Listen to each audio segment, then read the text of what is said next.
તો સમગ્ર મામલે શિક્ષણ મંત્રીએ પણ પોતાનું નિવેદન આપ્યું। પ્રફુલ્લ પાનસેરિયાએ કહ્યું કે વાલીઓએ પણ વાન જ્યારે નક્કી કરવામાં આવે છે ત્યારે થોડું ધ્યાન રાખવું અત્યંત આવશ્યક છે।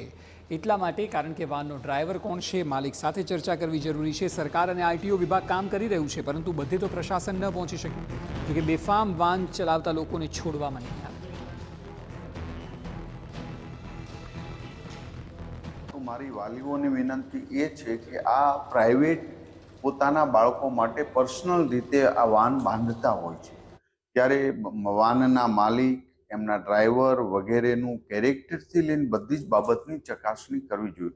શિક્ષણ વિભાગ અને શિક્ષકો તો પોતાના બાળકો જ્યારે આવતા હોય ત્યારે ચોક્કસ આ બાબતનું ધ્યાન રાખતા જ હોય છે, પરંતુ 1 મહિનામાં 2 વાર બાળકને પોતાના વાન લઈ જતી વાનના ડ્રાઈવર અને એની હરકતો, એમની વર્તણૂક, બધી બાબતોમાં વાલીઓએ મુક્ત મને બાળક સાથે ચર્ચા કરવી જોઈએ। અમારો વિભાગ, ગવર્મેન્ટના વિભાગના આરટીઓ અને પોલીસ પણ સખ્ત રીતે કામગીરી કરી જ રહી છે, પરંતુ ખુલ્લા રોડ ઉપર બધી જ જગ્યાએ તો પોલીસ ન હોય, આ એક અન્ડરસ્ટેન્ડિંગ, એક સમજદારીનો વિષય છે।